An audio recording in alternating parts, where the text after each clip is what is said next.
Yeah. Because it's weird. It's like little things on Twitter. Obviously, you can't retweet now, can you? It's called repost. Yeah, it should be a It's react, like, really.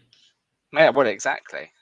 If you're going to stick with the brand, the heart is a farce, isn't it? Yes, it is. Yes, I hated it is. Twitter. I hated Twitter anyway before he started messing around with it. Doesn't get any better, unfortunately. But here we are. And we are on episode 223. This is the classic away day Josh voice. So we'll have to get through it with a bit of a rough one. But how are we all doing today? How are we feeling? I think we're about, for those listening tomorrow and on the podcast, I think we've got about half an hour left in the game at West Ham. 20 minutes left, probably half hour with injury time. And we are currently 2-1. Chelsea are losing. But it's okay because Caicedo just came on. So obviously a game-winning substitute. But how are we all feeling after yesterday? It's the same as last week, isn't it? You can't really be that unhappy if you win 4-1, especially away from home. That's the top line.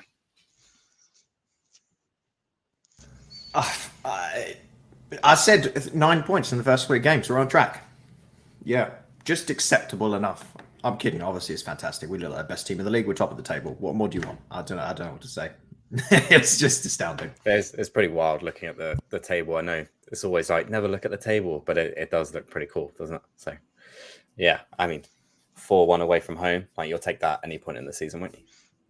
Yeah, especially after the game on Monday, right? Like I think we all were sat there like thinking, okay, like this Wolves team is maybe not the joke that we thought they were going to be after all the trauma they'd gone through this summer. Gave it everything at Old Trafford, were massively hard done. Well, they were full on cheated, let's be fair, out of that penalty that was just like basically a GBH, like in the box.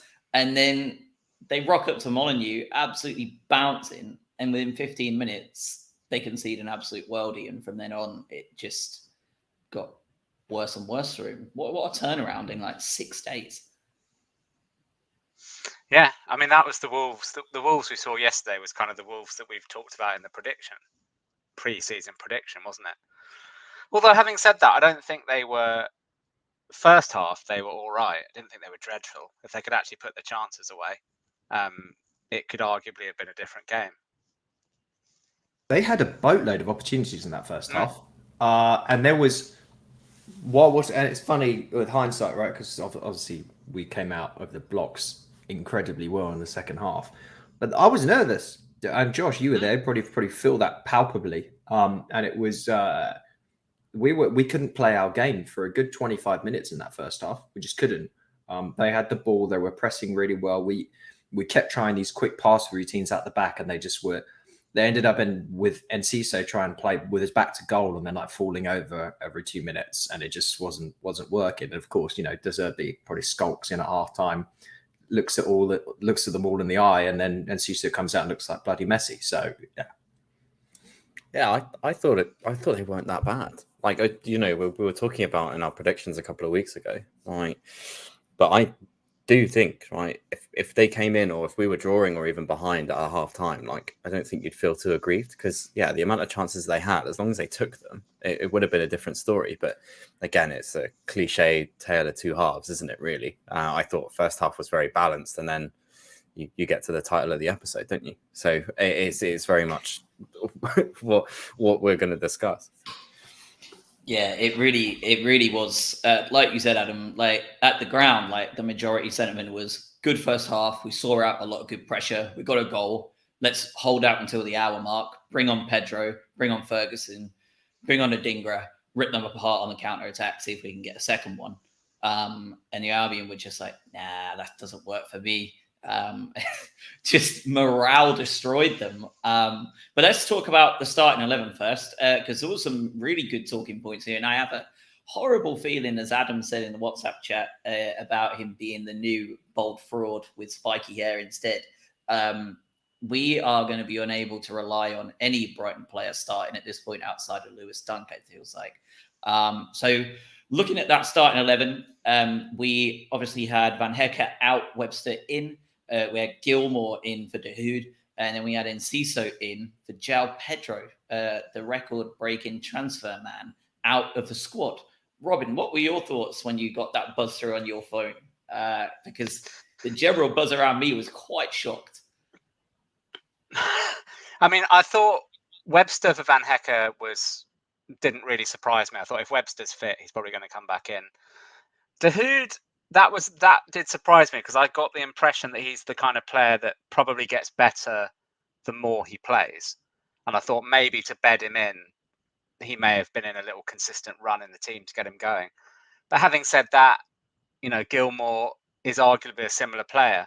We know that he's going to have to, the more football he plays, the more confidence he gets, the better he gets, the more he delivers. So that one was probably the middle in terms of surprising. Enciso for João Pedro, I thought Enciso might play, but I didn't necessarily think it would be for João Pedro.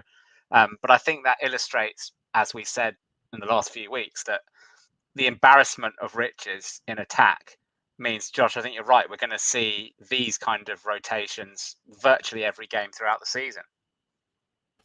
Yeah, and I think that when you're looking at it, right, like you've had Pedro dropped. Doesn't this, Adam, like you were just about to speak, I know, but like I had a question for you anyway. Like, do you not think that this puts the Kudus thing like at even more of a back burner? Like, look at the players we had on the bench. Like, I think Craig said in a chat yesterday, like the most attacking bench we've probably ever seen in Albion history. Like, and we still put 4 past them before we had those subs come on. At what point? Like, do you know what I mean? Like, at what point is there a need for a Kudus, or do you think there is a need for another attacker who's comfortable playing just about everywhere, or do you think that we're already running into an issue with that? E.g., Buonanotte is also struggling. Yeah, and for those two people that listen to this that do play FIFA Ultimate Team, whenever I get Kudus in my packs at the moment, I sell him immediately. I don't want to see him. Scumbag. I don't think. Do we need him?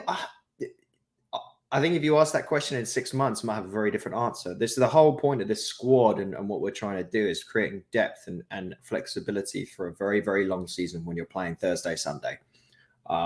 And the intent being is we don't dive out in the group stage as well, right? So do we need Kudus now? No. Do we need a version of Kudus in a few months? Well, almost certainly. But De Zerbi came out and said this week in his presser about who was it? He said I know that we need to sign a Caicedo replacement and then one other position that I'm not going to reveal. And it's like, obviously it's a right back. And so I think that's where the club's focus is going to be, right? I think the Kudus thing probably was one of those things where it's like, well, he might be available. We might have, the Brighton scouting group and the data people might have put like a blue chip premium grade on him. So if we can get him, we'll get him. If they don't have another one of those, then maybe we don't grab them immediately. Maybe it's a January transfer window thing. A bit like a Darwin Nunez then. yeah. Hopefully it doesn't. I mean, that was result. It, right? Like, yeah. I think they probably do have a couple of white whales stretching all the way back to Vicente. And if you can pull them off, great. If you can't, we're fine without them. Yeah, it's also the fact that look, we're gonna talk a lot about him, but the more I see of Billy Gilmore, I don't even want a Caicedo replacement. This guy's was incredible. I think he missed one pass yesterday. Yeah, useless. Get rid. Yeah, unbelievable. Craig, I'd love to hear your thoughts on this because within 8 minutes of the game, probably one of the safest names on the team sheet outside of Lewis Dunk, Pascal Gross, got booked for perceivably kicking the ball away. There was a couple of questionable ball kickaways yesterday, mainly because from our perspective, they were pushing it back to the point of the foul. Both sides of the pitch. There was a couple of times where the Wolves or the Brighton player pushed the ball back to where the foul took place and the ref booked them. Is like, what are we making of this perception of any attempt at time wasting is now due a yellow card? Do you not think this is just a nightmare waiting to happen, or do you think that this is a good idea? I it's such a grey area, isn't it? There's no black or white in this respect. I think the Enciso one was weird, right? And you've got it's kicking it back to the person that is inevitably going to take it, right? You're sending it to the goalkeeper, and the goalkeeper goes to take it. I think if you're kicking it away, like honestly away from where the free kick is going to be taken, like off the field or off the pitch or whatever, then I can see it. I think they're really stamping down on it to just try and heighten the amount of yellow cards now so that it just stops later on. And there's obviously a method to the madness, which is a shock. I just think there needs to be a little bit more pragmatism in it, like rather than having such a heavy stance. You saw we had 6 players booked yesterday. 3 of them were for kicking the ball away, so it's something that isn't great. And I think even the commentary team over in the US sort of were on it, saying that that's probably going to hurt in the future when you start accumulating those cards and getting a suspension. So I think what they're trying to do is fine, I get it, but I think they should not take such a harsh stance on it. But I also understand the stance. But it's one of those where you're either going to agree or you're not. Just don't do it. If you know that you're going to get a yellow card for doing it, or like João Pedro just standing there for a yellow card, then it seems a bit ridiculous at the moment. But obviously there's a point to it to try and clamp down on that so that you reduce the amount of added time later on. I was going to say, I do think the players will get used to it. This is the bedding in period of a few games where everyone's going to be doing this and this, and there's going to be stoppages and 15 minutes of stoppage time. We're going to get into January, February, March, and people suddenly realize, okay, I can't do that anymore. They're just changing behaviors at this point, and it's going to be a bit of a rough period. Yeah. James in the chat, just cover a couple of people in the chat. Good morning, James, wherever you are. And are we only going to do 4-1s all season? Would be absolutely lovely if we could do that. But no, I suspect not. And De Zerbi, even if we did win 4-1 all season, probably just be fuming. We conceded 1 every game. Mitoma, nice of him to chip in with a goal of the season on day 2. And yeah. And then Stephen in the chat as well, waking up in an alternate universe where March has scored 3 in 2 games. My really smug fantasy Premier League moment is coming, Stephen, so don't worry about that. And then James also concurring on the Kudus situation, bit of a net negative possibly if his heart isn't in it. Agent games, release clause nonsense. He still hasn't signed for West Ham, by the way, which he was supposed to have done a week ago. So it's clearly just, there's a little bit of dodginess to him. But he is on Twitter telling everyone that's cap, bro. So it's definitely cap. And then Stephen again, Norwich fans thought Gilmore was poor. Do we know, like this is a free for all, anyone can say they know. Do we know if there was the whole stalking stuff was going on at the same time as he was at Norwich? Or was it really that Norwich were just really shit? Yeah, I think it's more that. And I think he's probably not the player for a relegation battle. Were they in the Premier League or were they in the Championship when he had it? Premier League. They're in the Premier League. Yeah, it's hard for them. Season. It's difficult to keep track of what division Norwich are in at any given point. One of 2. But I get yeah, not sure which one it is. But yeah, I get the impression he's probably, if it was a Premier League season, he's not necessarily who you want in a relegation battle. And as we've said, he's probably one that takes a few games or a few months to get up to speed. And you don't have that luxury if you're in a relegation battle. So I'm presuming Norwich fans probably didn't see that he was, or he didn't turn up as a world beater, and they probably gave him about 30 seconds grace to prove it, and then made a judgment. Which, to be fair, some Albion fans did with him as well. Yeah, it was a bit brutal, weren't it, hearing about his court case after the fact? I think we're all a bit like, oops. Yeah, but he's put on shows for Scotland during that period of time. And I would say Scotland, if it's possible, are in a perpetual relegation battle with themselves. So I think it just depends what environment he's in, because he looked incredible then. He played those incredible games at Chelsea. I think anyone at Norwich would have looked absolute crap then. But it's hard for them to assess as well, the fans in Norwich, because they've all got 3 arms, 4 eyes and things like that. So it's tricky for them to scout. We'll cut that. We're just, oh my goodness.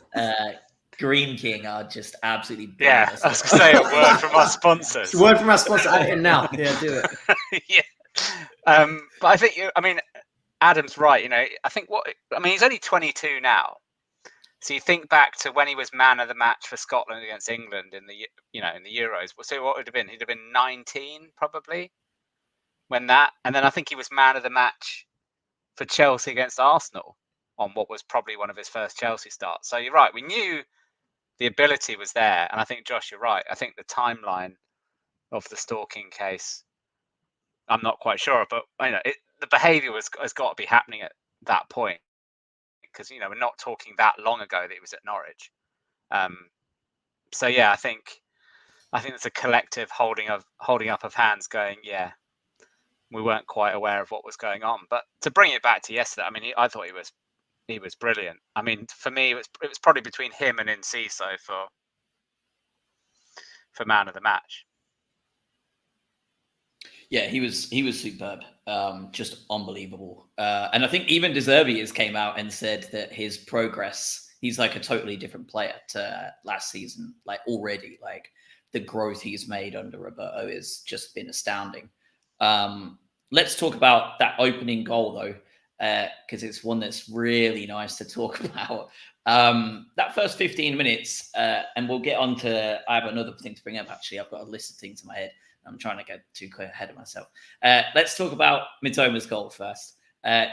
Very even first 15 minutes. Bit edgy. The Wolves fans were well up for it. First game at home.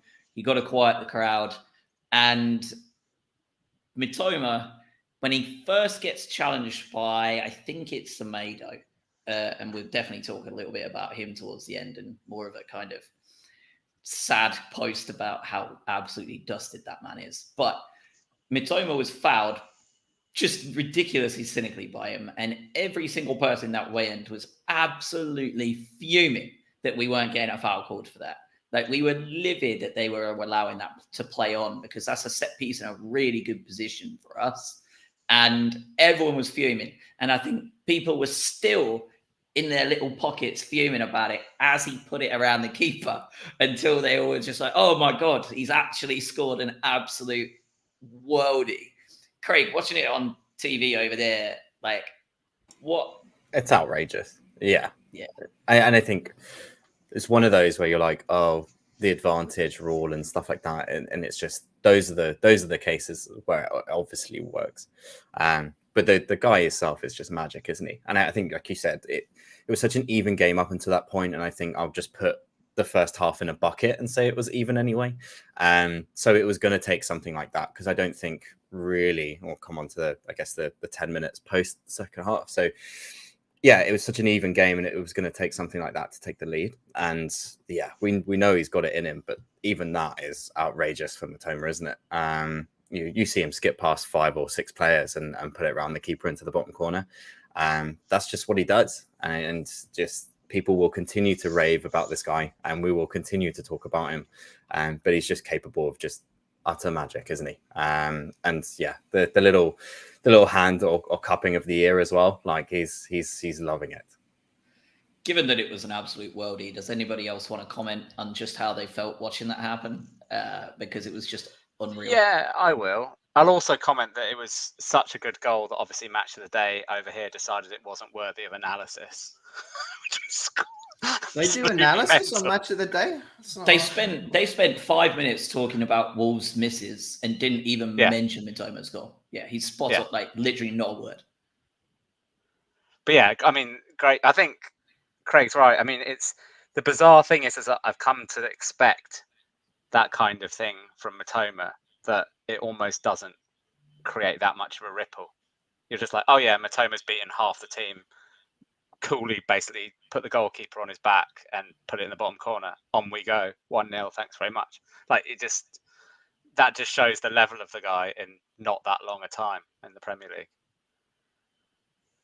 Just he's obscene, absolutely obscene player. I don't also disregard the because it's fun to make fun of Semedo because he is crap, but and Ciso did a really nice little sort of cross path run that put the defense off and created more space for Matoma to cut inside. And there's an incredible grouping now of some of our flair players, if you will. There's going to be so much conversation about the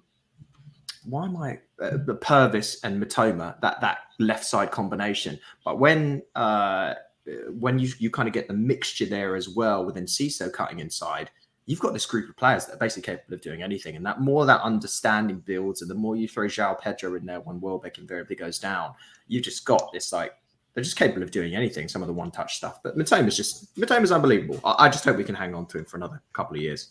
Get that contract in. It's not signed yet, is it? Well, yeah, that's the rumor, right? The rumor is that Mitoma is very close to signing a new deal. Sounds like De Zerbi outright said in like a thing to some child like 6 months ago that they were working. Yeah, he did. Some little kid interviewer. He's like, yeah, oh, we're going to renew him. Don't worry. Yeah, absolute madness. Let's go off piste a little bit. It's funny. I was telling you guys not to go off piste last night, but now we're going to fucking go off piste. Yeah, now Let's talk about De Zerbi's absolute anarchistic run of just running this team. And Robin, I'd love to hear your thoughts on this. How do you think Tony Bloom feels when he's talking to one of the biggest Italian media sources and saying outright, yeah, we were following Fred. Shame it's time for Turkey. We were looking at him. You're on mute. You're muted on the actual thing itself. He's speechless. He's having a me. Can't do it. I was going to say right said Fred, but wrong said Fred. Yeah. Craig will bounce to you. Yeah, Craig's up. Oh, he's rogue, isn't he? And I think you'd have like some of those reservations, but you know that that's the guy that you're signing, right? And you know full well that that's the manager that's in charge, and that's the person that's going to do it. It's wild that you have all of these transfers on X, Twitter, whatever you want to call it, and then Fred is the one that comes up that no one knew about, but the manager's just going to outright say that we missed it, or we faffed it, or we wanted him and he didn't come. That's just the man that you've signed, isn't it? And I think they'll be fully accepting of the fact that the Zerbi's going to do these hour-long conversations with Italian media and sort of, I guess, draw the curtain a little bit on what he's thinking. He's never gonna shy away from that, is he? So I think they would have been hesitant, but they would have known that that's the person that he is. It's just really fun, isn't it? So just such a contrast to what we've had in the previous seasons. Just to have someone that speaks his mind. Over to you, Robin. Sorry about that. And in the chat, right. Stephen's right. There's a VAR decision in there somewhere. It's like guiding my mum through the IT stuff. Like, no, click there. So she's got a hand covering the camera. You know. Yeah, that I feel, I don't know how old your mum is, but I feel quite old most of the time, so it's all right. She's old. Yeah. Yeah, I agree. I agree with Craig. I mean, I think they would have been fully aware of who they were signing up to a contract when he joined, and I think actually they'll be quite interested, because it's a way for the club to quite subtly show that they're in for big players, but without actually saying it in the media. Because kind of the De Zerbi can kind of do it in what is essentially an individual interview. He's not really talking for the club; he's talking for himself. So it's quite an interesting way for him to drop in these names and show people that we're in for, high profile players. Fred would have been fun, by the way. But De Zerbi's, you also take De Zerbi here, don't you? Because this the whole way through. This is the guy you get. The passion is there, the heart's on the sleeve, and you sort of want it. He's going to get his hand slapped every now and then. That's why he spent a few games in the stands last year. But is there a club not named Man City and potentially Arsenal and Spurs right now, questionably, that wouldn't take De Zerbi in a heartbeat? Like, Ten Hag's a fraud. The Liverpool fans are not loving Klopp anymore. Everyone would take De Zerbi. I don't care what De Zerbi says or does or what he comes up with. Just keep him playing football like this. You say what you want, mate. Couldn't care less. For those of you, whichever one of you three wants to do the stat work, Max in the chat our Fantasy Premier League champion, by the way. Max, if you're listening, I've DM'd you on Twitter to talk about your prize, I feel like about 85 times now. Can you please respond so we can give you your prize for winning the Fantasy Premier League last year? It's not good optics when you haven't. It makes me feel like a right prick. So please message us. Yeah, okay, we're way off now. But yeah, James in the chat saying De Zerbi has a very Italian style. And I think the general sentiment is just everybody loves him a little bit, don't we? We don't want it any other way. Even if Barber sometimes is pulling his hair out, it's really good for us as fans to have that eyeball in there. Rest of the first half, as you say, was really kind of very evenly matched. I mean, to put it into perspective, the game ended with the Albion on 2.2 XG and Wolves on 2, and the majority of theirs came in that first half. There was a couple of really good opportunities for them, and Jason Steele has not done a bad job of keeping himself as that number one spot, as he had him, because that save was actually very good. I thought he was a mile offside, but he was actually played on by Estepinian tracking the runner. Did you shit your pants a little bit? Because I think everyone in that win, when he broke free, was scared. But it was a good save, wasn't it? He did a couple of really good things. He also, I know we ended up when we conceded, but I think he pulled off a pretty incredible save from a header from that corner as well. He's been amazing. He continues to be. I do want to go back very quickly just to answer Max's question. So I think this is from, I'm stealing up to Joe here, but yeah, we ended the day top of the English top flight for the first time in our history and became the 53rd different team to finish a day at the top of the table. So it's pretty good. Yeah, I just steal. I just steal. Oh, speaking of back to steal, he's been very, very good. I do think De Zerbi will be honest with what he said though. I think he'll spell Verbruggen in for cup games and things like that. You've got to bed that guy in. But I tell you what, it doesn't feel like we've got a and a B keeper right now. It feels 1A, 1B. I'm completely comfortable and still looks incredible based on what I also continue to see from our old mate Bobby Sanchez. Good riddance. Like I'll take the medieval peasant haircut Steele over you any day. Medieval peasant. Yeah, that's that's his hairstyle. Yeah, I think I said it before. It continues to amaze me that that's what a professional footballer went with. AS Crit is what I'm going to say call you, or Ascrit, whatever. Hi from Atlanta. Love the pod. Nice to put faces to names. Ascrit, I hope you were in Atlanta and met Craig. I hope you're just like... I hope so. Yeah. Because that would have been good. But Craig, coming back to you, I think Tyler in the chat as well noted about it, how happy he was for Estepinian to get his goal. And it came about 45 seconds into that second half.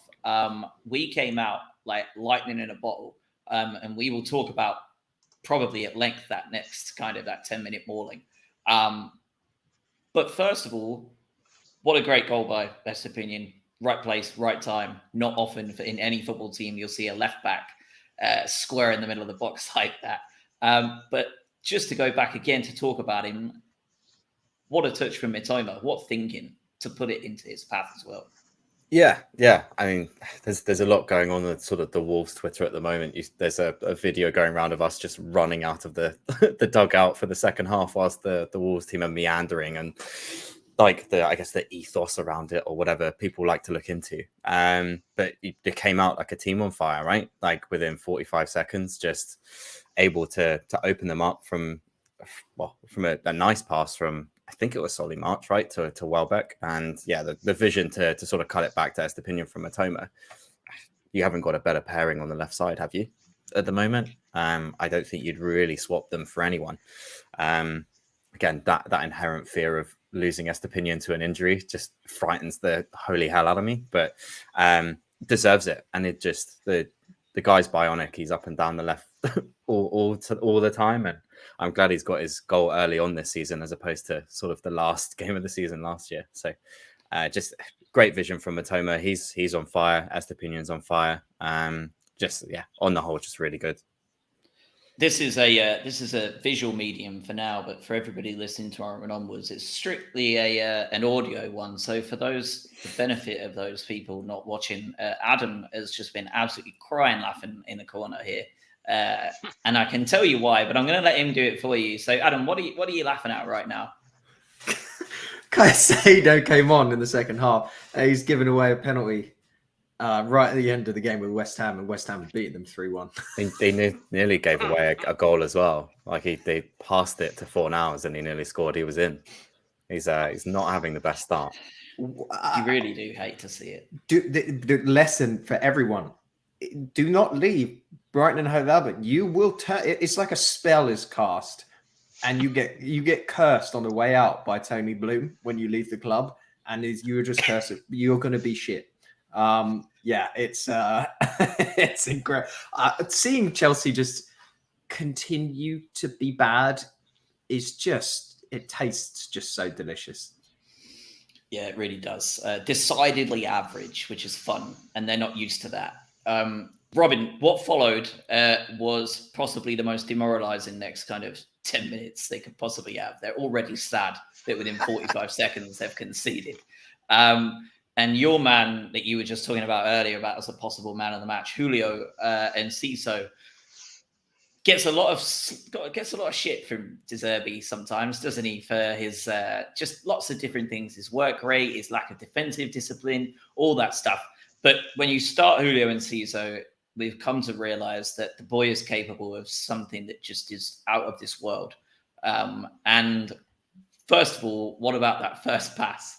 And just how good was he all day, really? Excellent. I mean, you're right about when he starts a game. He was the one who was kind of in the face of Wolves from the beginning, pressing when we didn't have the ball. For that first assist, he did well to keep the ball in. It was probably on the opposite side from where you were, Josh. But it looked like he had to really put the afterburners on to keep that ball in play. And obviously got towards the edge of the box, and I didn't foresee like an outside of the boot pass straight into the path of Solly March. To be honest, I thought when he got to that point, given what we've seen from him before, he was going to have a shot, because that's just the kind of guy he is from what we've seen so far. So I don't know whether that is an example of De Zerbi's coaching to say, look, you've got an absolute thunderbolt on you. We're not denying that. But maybe it's his decision making to say that shouldn't always be your default option, because I foresaw a shot, but I mean perfect pass, just great. And that's the reason why De Zerbi's so hot on him, right? And sort of, I guess, gives him a tough time is because of that decision making. So if he's managed to improve that on the preseason, we've got a very dangerous player who's going to play in that 10 role. And if he's battling out with João Pedro on it, it's going to make them both better as well. There's some fairly frequent utterings during the last couple of months about Man City being interested in Julio and Ciso. Are they potentially completely made up? Yes. But is there maybe some truth that this is a very, very young guy who looks like he can be molded very well and has the ceiling on his ability just seems incredible. And I do like how De Zerbi gives him a lot of hassle, because I think De Zerbi is probably absolutely in love with the kid. And De Zerbi's sort of previous playing career and the players that he likes and the style of play, I think Enciso is probably who De Zerbi would have wanted to be in terms of like athletically gifted and skillful as a player. I just think we'll see more and more and more of Enciso. And the Gilmore pass to even start the move was just unbelievable as well, by the way. He was just gone. It's all incredible. Every single thing about that particular goal was fantastic. Yeah, absolutely nuts. And let's give credit where it's due as well, because 4 minutes later, Solly was there again in the right place at the right time. And Ciso again did not take a shot when he maybe could have wanted to. And popped it into the back of the net again with an unbelievably nice finish as well from Solly the second time around. This is a kid that was on fire at the end of last season before he got hurt. was performing really well. We'd all had our doubts about Solly. He's played in about every position on the wing known to mankind: left back, right wing back, left winger, right winger, central attacking midfielder. At one point under Potter, I think he had a go at. And he's now scored, I think it's 10 goals in 23 games under De Zerbi, or 29 games under De Zerbi, where he'd scored 4 in his whole career, I think, before that in the Prem. His ability to get in the box and make the right runs is what he's basically said has changed in his game. How long have we been missing a trick here, not playing this lad as far forward as we have been, Craig? Like, I'm feeling like I can't help but wonder at 27 if we could have had this at 23. Yeah, I don't know. I mean, it's what I think I saw 15 goals or assists in 20 games. So like the contribution is just otherworldly at the moment from that guy. And I think a lot of, I guess, the post presser, I think it was after the game, just said confidence. Like he always gets asked, and he's such a timid guy as well. I feel bad for him because everyone's like, how come you're so good now? And it's like, well, how do I answer that? So it's just very much, yeah, I think he just says confidence and goes, right, yeah, let's move on, please. But just the finishes for both of the goals are insane. I think just the ability for the fourth one to roll it across his body, and a very similar finish to Palace last season where he's just sort of hit the roof of the net. Right place, right time, making the right runs, has the confidence to make those runs because he knows he's able to do it. And just unleashing someone like this, and yeah, Southgate was watching. So I think there's only so much you can sort of deny this guy with 15 goals and or assists in 20 games. It's surely a matter of time, and 3 goals in 2. Let's see how many he gets this year. But just he's such a good player, isn't he? I will eat my own collarbone if Southgate calls Sonny Marchuk. There's no way that Southgate's just such an that's an imbecile. episode. That is an episode. I think Green King might do a double sponsorship for that. I don't even know how you do it. Like how? That's the beauty. The Yeah. logistics of it. Yeah, that's Surely, that's how I feel about if you're- Southgate, though. I don't know how he'll call a Brighton player up. He seems incapable. Jason Steele for England, then, is what I'm hearing. Yeah. Yeah, honestly, Pickford doesn't look that hot at the moment. You watched that Villa Everton game earlier. None of them. Yeah, not great. In those 10 minutes of football, Wolves actually had quite a fair bit more possession than we did. We had a total of 3 shots, 3 on target, 3 goals, 3 tackles, and 3 successful dispossessions. Is this the most lethal team we've talked about the XG champions memes and all this stuff, right? Like all the time. But Robin, do you think this is the most efficient attacking team we've ever seen from Brighton? Or do you think can you think of another time? Because even under the Poyet days when we were like destroying teams in League One, under the Houghton promotion era, I just can't think of any other Brighton team that was so deadly, either counter-attacking or building up. Yeah, I mean, yes, is the answer. I think it's pretty undeniable at this point.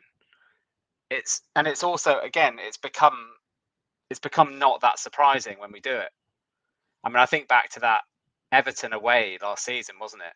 In a very quick, suddenly, it was kind of 1-0, and then not that long afterwards, it's suddenly 4-0.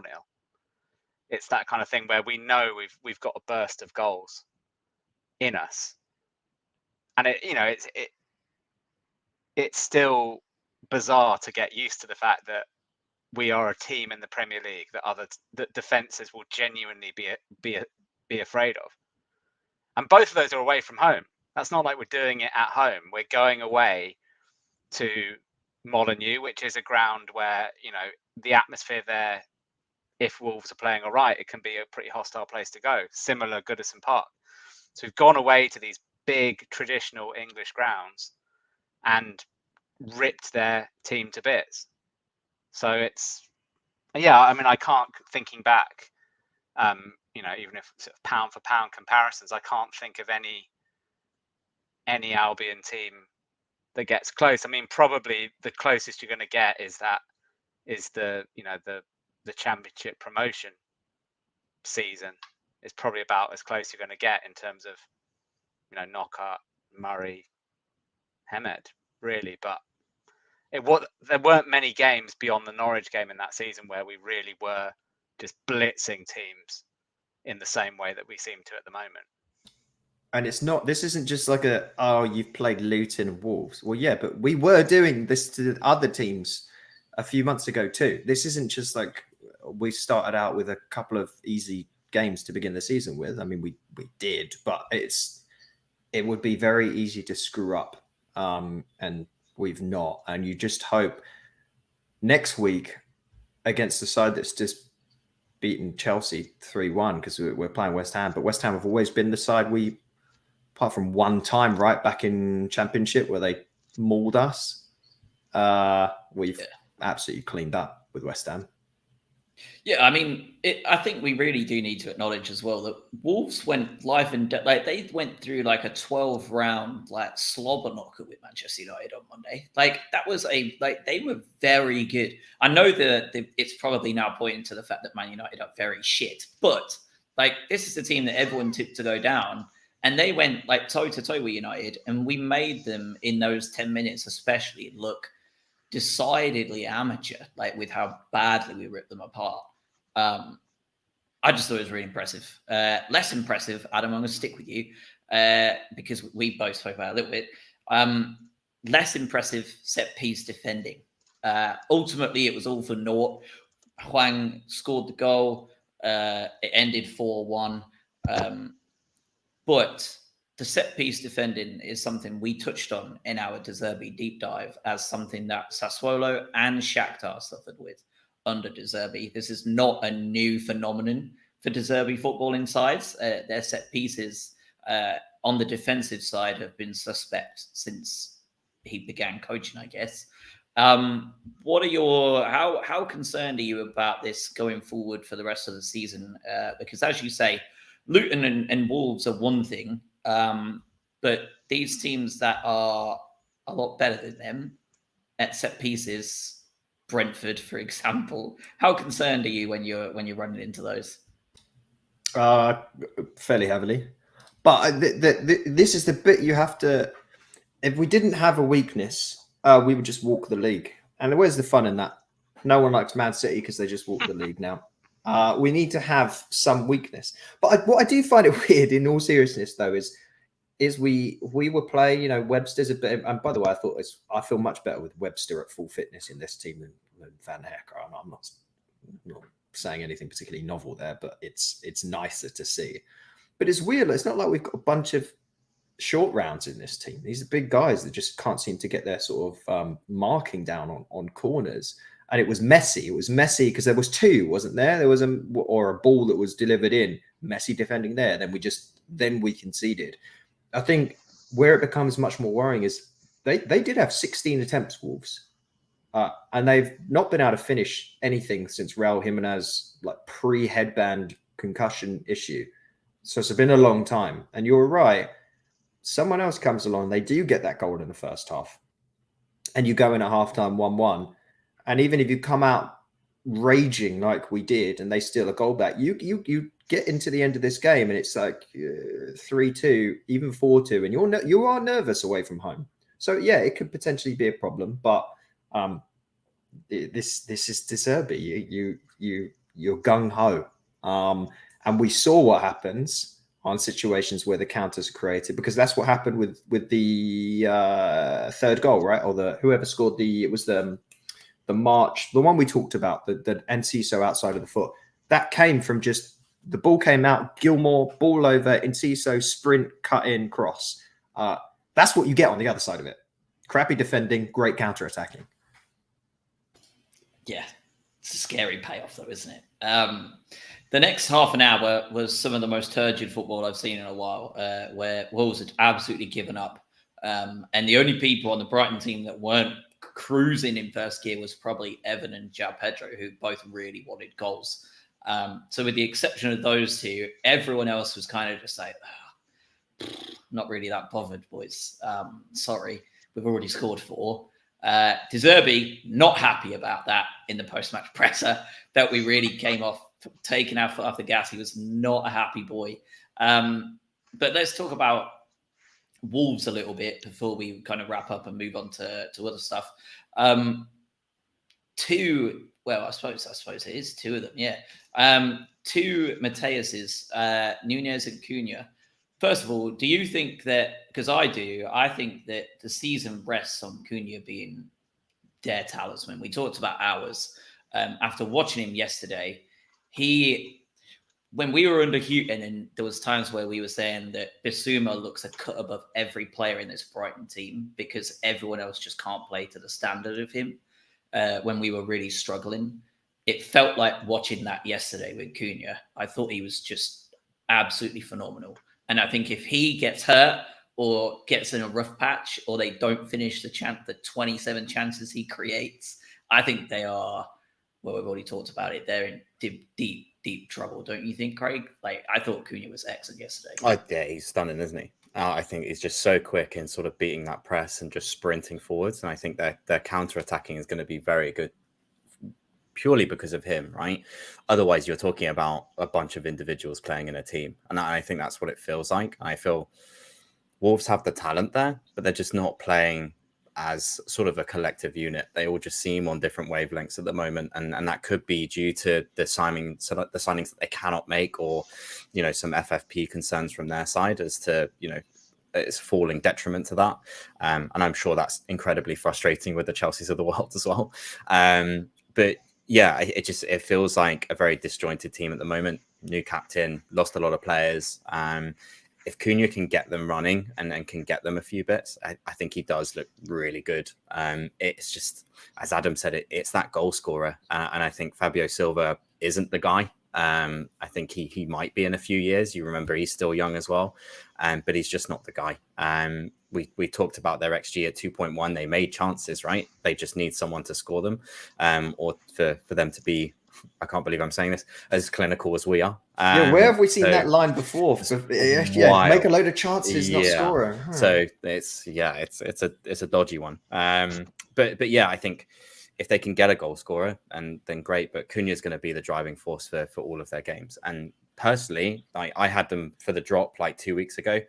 They're still better than I thought they would be. But they just need to play as a team more. Let's talk about the other Mateus. Robin, have you seen a more boneheaded second yellow card to get yourself sent off? Because I'm genuinely since the League One days, I don't think I've seen something so stupid. And his first yellow card was for preventing a free kick being taken quickly, wasn't it, as well? Yeah, it was one of the Something classic, like that. one of the time-wasting ones we've seen, yeah. So you can argue, that's two absolutely needless yellow cards. Any game where you get sent off at the end of a game that you've lost comfortably is always needless. Like you could sort of excuse it. Let's say we're winning 2-1 and you're drifting into stoppage time. They need a goal. Estepinian's sort of, if we're time wasting, you can sort of accuse the aggression at that. You could sort of defend the aggression at that point because look, he's trying to hurry the game up. But when you're 4-1 down and the game is, as you said, Josh, for half an hour has been drifting towards a pretty predetermined conclusion, to lose your head then it's just, it's inexcusable, really. It was funny though. It was funny. I do want to just very quickly go back to the goal because I'm watching the replays on it, the Wolf goal. It looked like we were doing zonal corner marking, and remember Hwang was a substitute. So I don't know whether there was any pre-subs or more like this is your guy for the corner, and there was a bit of miscommunication of who's picking up Hwang. But it looked like he was standing basically in the middle of Lewis Dunk and Julio and Ciso. And Ciso was, doing what number 10s or 11s do. I can't remember what he's 11, right? 10. 10. What 10 number 10s do? Billy Gilmore. Oh, that's right. I'm sorry. Our bleached blonde 10 and 11. And Dunk was sort of marking no one, then tried to backtrack and just couldn't reach Hwang. But it was a really weak header. It's just positioned awkwardly. But that'll be one I think they will be annoyed about when they watch that back. Just it's fairly inexcusable defending for it. So hopefully that does get improved. Can I just talk very quickly about James Milner? Because you mentioned talisman. I was actually going to bring him up. So you crack on. literally He next. shit, wasn't he? Yes, I thought he was. Yeah, and I think can I take back my talisman 2 games in? Can I trade it? I'll trade my talisman for someone. No, I think what he does a really good job of, James Milner, is when he comes off as a sub, he claps and does like he rallies everyone. That's his strong suit. I'd say he's a 10 out of 10 for that. Playing as a right back, not so good. It goes back to what we talked about, right? And I'm not. Veltman didn't look too hot as well. There was a moment where the ball came to him, and we were like in a position where we could build up a nice passing play, just like let the ball roll out. You know, with Lamptey, someone brought Lamptey up in the chat. I think Tyler did.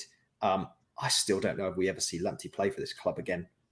He may well be shipped out before the end of the transfer window. Lots of rumours in January, especially with the injuries. I would love to see him play, but I don't know if you can say he's your long-term solution, right? I really don't. And we know Veltman isn't your long-term solution. He's a great backup. I think at this point, I don't want to see Milner play right back for us for the rest of this season. I don't think he has the legs to do it either. Maybe that's harsh on him because he is fit. He's just old. Well, I mean, he even struggled against Luton, didn't he, with the pace on the wing? And it's something we've seen Gross struggle with, who's a superb player, but he's not a right back. They're just not right backs. Craig, question to aim at you here, because there's two verdicts in the chat. Tyler in the chat noted that, do you think a first choice right back or a kind of backup to Estepinian is a bigger need? He personally would love to see a left back before the window closes. We're obviously after one with the Boca Juniors kid, trying to fill out ginger Argentinian quota. But James in the chat said that he would much prefer a starting right back. Obviously, in an ideal world, a player who could do both. But what would you prefer to? If you could only have one before the end of the window, would you prefer to have full back depth or a Purvis Estepinian at right back, in terms of you're happy with him starting every single game if and when fit? Yeah, I mean, if you're signing a left back, they're coming in not as first choice, right? He's like one of, if not the best left back in the league right now. So it's just impossible. Someone like Barker, when he does come in, I guess the only issue with that is he wants to stay until the new year. So you're sort of betting on Purvis staying fully fit for that. I wouldn't put it past him. He played most games last year. So, that's not a real distinct concern for me. I do think we need more at right back. I think I agree with the general consensus that I don't think Milner was that great yesterday. You sort of get pulled off at 57, 58 minutes as well is never good, right? So you are using 2 right backs pretty consistently for every game, and that's one of your subs. So I would prefer to see a right back come in that is going to be the sort of the out and out. You can use Veltman for that centre back depth. I'm happy with that. So the answer, yeah, I would love to see a new right back come in. I think those are the 2 areas where I think a defensive midfielder and a right back before the window shuts, and I'm a happy man. I just realised we've got 12 days until it closes, so that's wild. Yeah, there's going to be a very busy next 2 weeks, isn't it, Robin? Like, we've been talking about different places we want backing up. We're then randomly looking at players like Kudus that aren't on our list of positions we want backing up. Like, do you think how many would you guess that we're going to bring in? Pin it to the mast like Adam's Milner talisman. It may end up looking poor, but I'm going to say 3 in, and I'm going to say possibly 3 out, if I had to guess. Lamptey, Bonanot, and Alzate. Oh yes, there's rumours with him. Is it what happens to Yasin Ayari though? Is he staying? I think. Well, no, I think he'll. That's what I think. I don't think Lamptey will go. Partly because I don't think any club at the moment will take the gamble with his fitness. He's clearly not fit and hasn't been for a while. So yeah, I think Ayari probably goes. Alzate probably goes. Buonanotte probably goes. 3 coming in, similar to Craig. I mean, a right back. I've said this in every episode. I'd be staggered if we get to the end of the window and we haven't signed a right back. I'll be staggered. Similarly, if we get to the end of the window and we've not signed a central midfielder, I'll be staggered. And then I think what De Zerbi was referring to as the sort of, the mystery bonus signing is potentially we'll see another versatile attacker come in. But I think that will sort of be the nice to have if we can get it done. Yeah, I would agree with that. Stephen in the chat, was Milner brought in as a potential assistant coach to Lallana to progress the De Zerbi coaching philosophy? I don't know whether that was tongue in cheek, but I think there is definitely a very calculated approach that this club is taking with bringing on players like Milner and Lallana that have seen it all. They're English as well, remember. I think there's a decision being made there as well for the homegrown stuff and all that sort of stuff. But I think there is part of that in their head, right? Like, we've got really lucky that Andrew Crofts is actually just a baller of a coach and they're really happy with him. They're bringing in people that are essentially future-proofing our evolution as a club. And I think that they do have every intention of having Lallana and Milner on the coaching staff at some point in the future. I absolutely believe they do. And whether Lallana will be a manager at some point in the future, it almost feels inevitable he might be. And I have nothing to say, no backup source on that whatsoever, other than the fact that I watched him during the COVID era, and that man was a manager on the pitch. Like, we could hear him every single week, basically coaching the team through play after play after play, because there was no fans. It was so quiet. It feels like he is naturally going to become more of a manager than a coach at some point in the future. And I wouldn't be surprised if the idea was long term that he may well be that for Brighton, if and when the reason.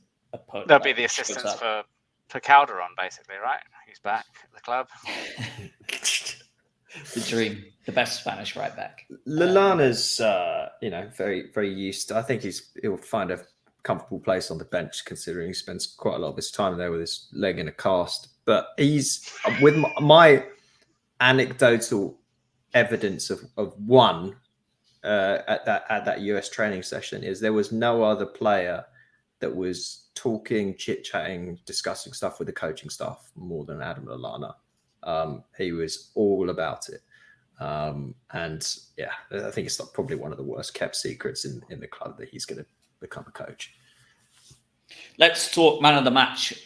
We have got a feast of choices here. As always, there's never really a wrong answer.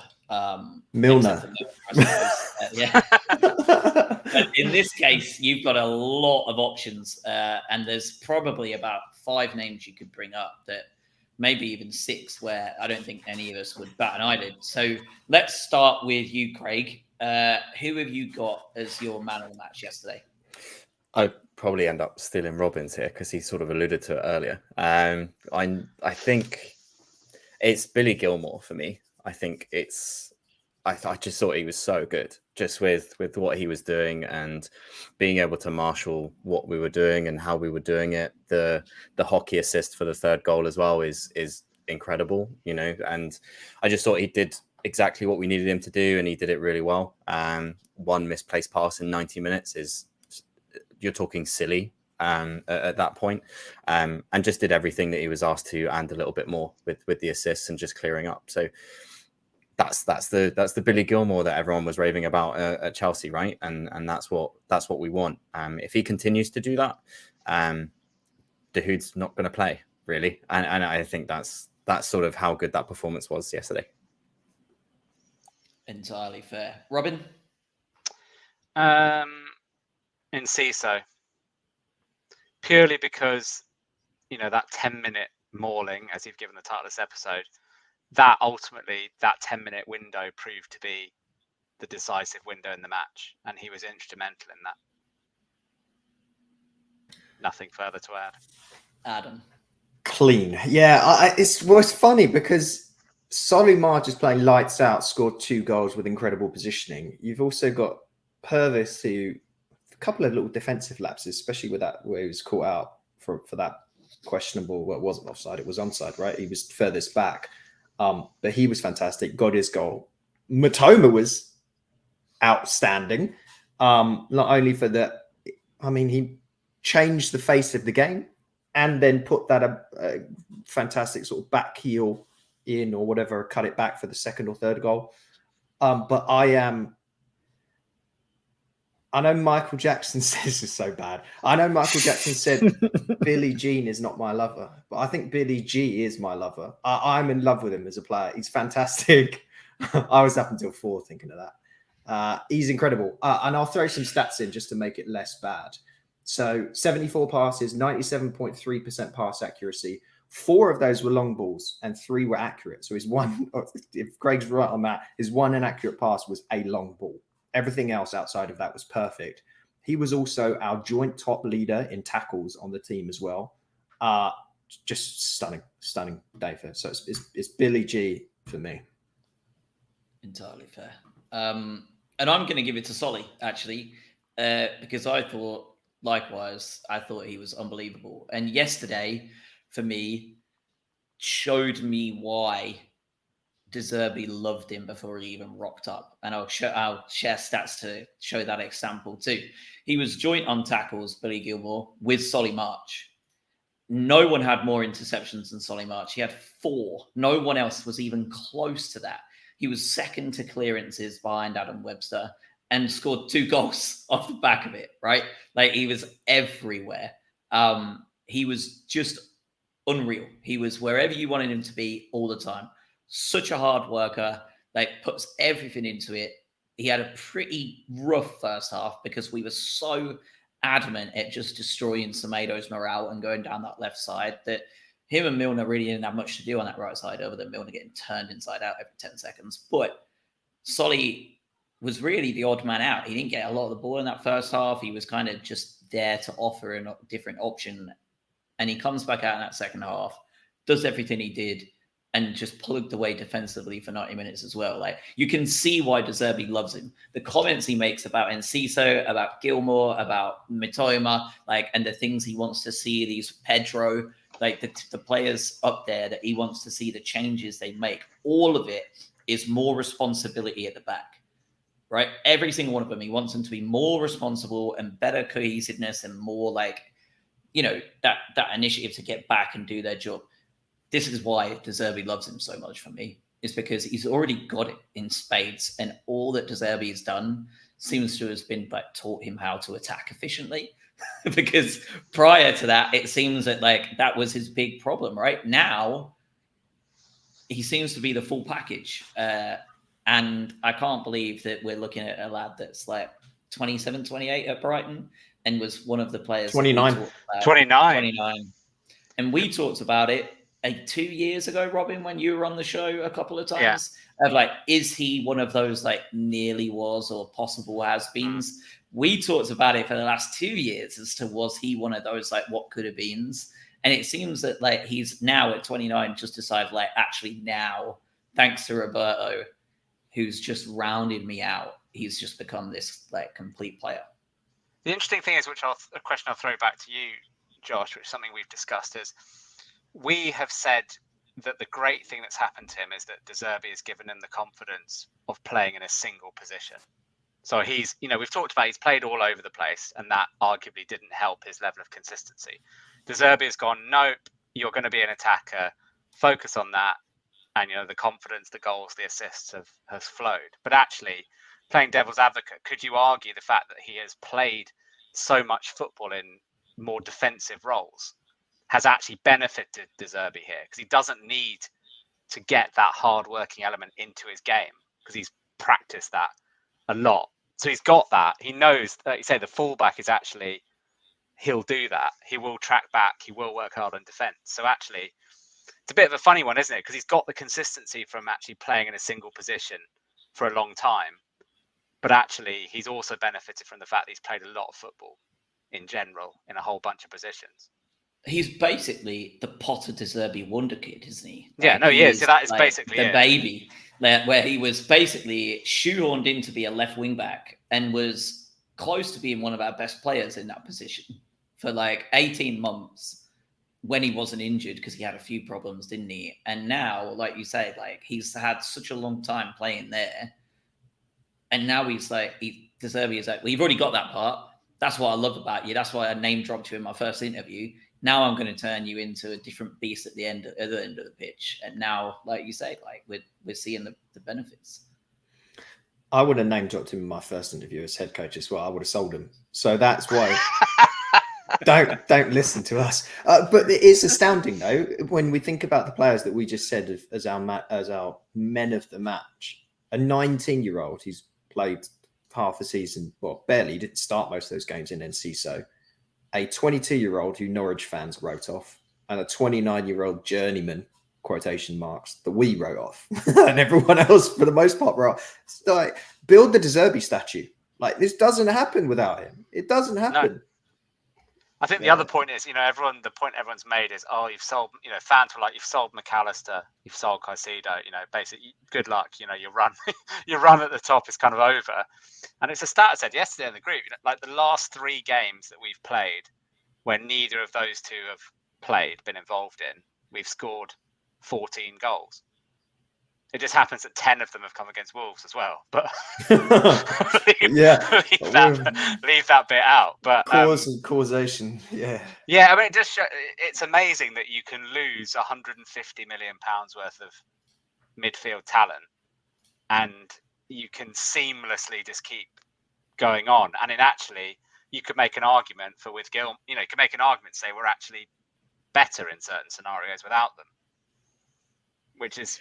I mean, that's testament to De Zerbi, you're right. I mean, I hope someone is beginning to mould the statue right now, because it takes an awful lot to create a system where a team of our level, we've still got like the second or third smallest budget in the division. So to create any system or any squad where we can legitimately finish 6th and actually feel slightly hard done by that we didn't finish 4th, you can then take out 150 million pounds worth of genuine world-class central midfield talent, bring in some other players, and then win the first 2 games of the following season 4-1. I mean, that's just like, it's witchcraft. Shouldn't be allowed. The statue is being made. Unfortunately, it's the guy that did that Cristiano Ronaldo statue. It's not going to look anything like De Zerbi. It looks like Graham Potter. Yeah, God. Let's talk about next weekend's fixture. I am very interested to see how that goes for anybody who's trying to get there next weekend. Would love to hear your feedback of how that went with the train strikes in full effect. I should be going, actually. Robin, man on the ground, good man. I'm leaving. I'm planning on leaving tomorrow to get there. But yeah, I would, especially from up north. But let's talk about West Ham, a similar team in one respect. Well, 2 respects really. They battered the Europa Conference League last year, so they're enjoying a real good spell in Europe. They'll be joining us in the Europa League this year, of course, as well. But they're also a team that are they struggled last season with the European schedule as well. Finished towards the bottom of the table. There were some questions around them even staying up for a long stretch of time. There was a lot of concern around them. And now they've lost a £100 million midfielder themselves and are sat on 4 points to start the season with a draw away at Bournemouth, who are looking pretty handy, especially now they've just signed Tyler Adams as well. And then absolutely dicking Chelsea's £1 billion squad 3-1 with 10 men for half an hour. What are you expecting to happen this weekend at the Amex? Always a bit different when we're at home under De Zerbi these days, especially. Do you think that us being the bogey team will bring them horribly down to earth, or do you think that we are in for a bit of a rude awakening after our first 2 games?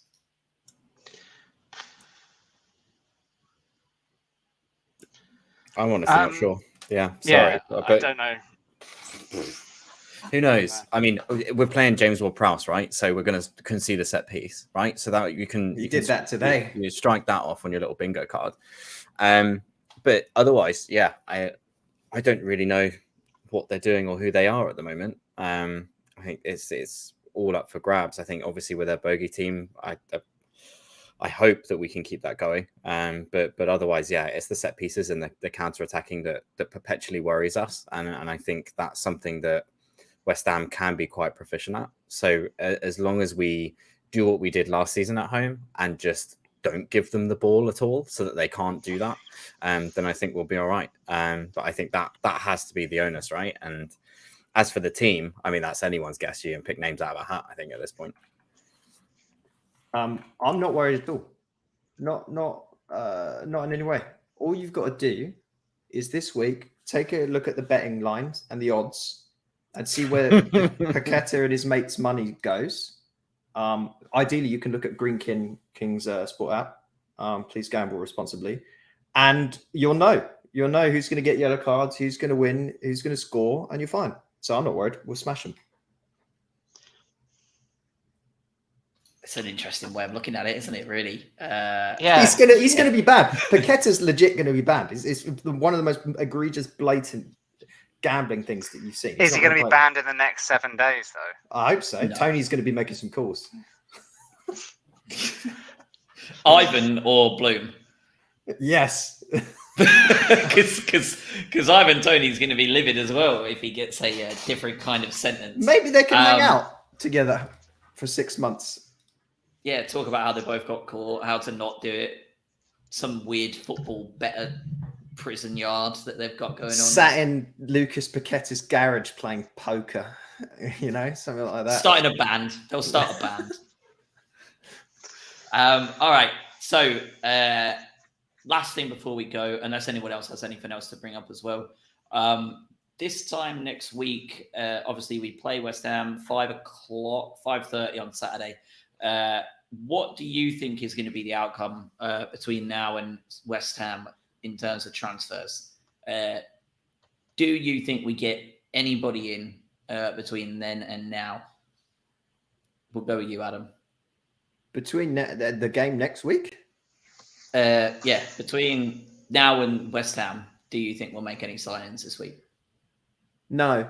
And even if we did, they're not going to play. But I don't think the game will happen next week either, because I think hell has frozen over. Because I keep looking while we're recording here, and I'm looking at the top scorers of the league, and I see Solly March number 1 above Erling Haaland. So there's not even going to be a game next week.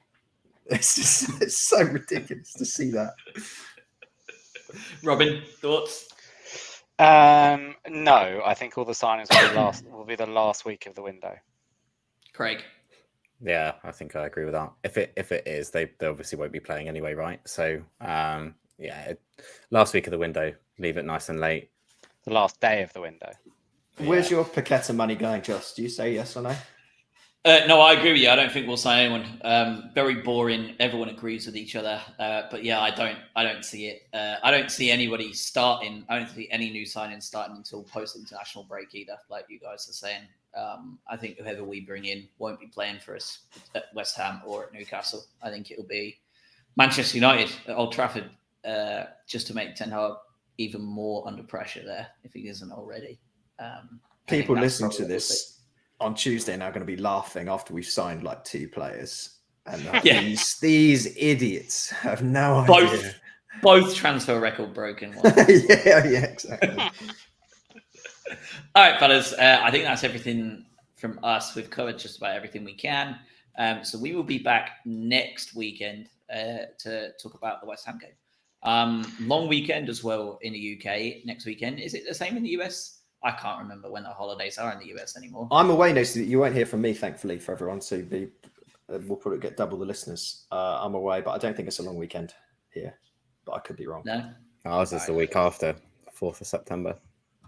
Can I finish on one stat that I read?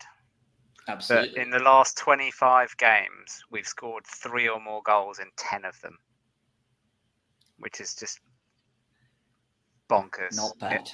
Attacking wise. So if you want to illustrate back to your question ages ago, which is, were we surprised that we did that 3 goal 10-minute blitz? When you look at a stat like that, not really. And Wolves love conceding to us. So cheers. So we will be back next week. We'll talk about West Ham. We'll talk about the 15 transfers we successfully made. Now we've said we'll make none. And have a wonderful week, everybody. It's not a bad time to be a Brighton fan, is it? Not bad at all.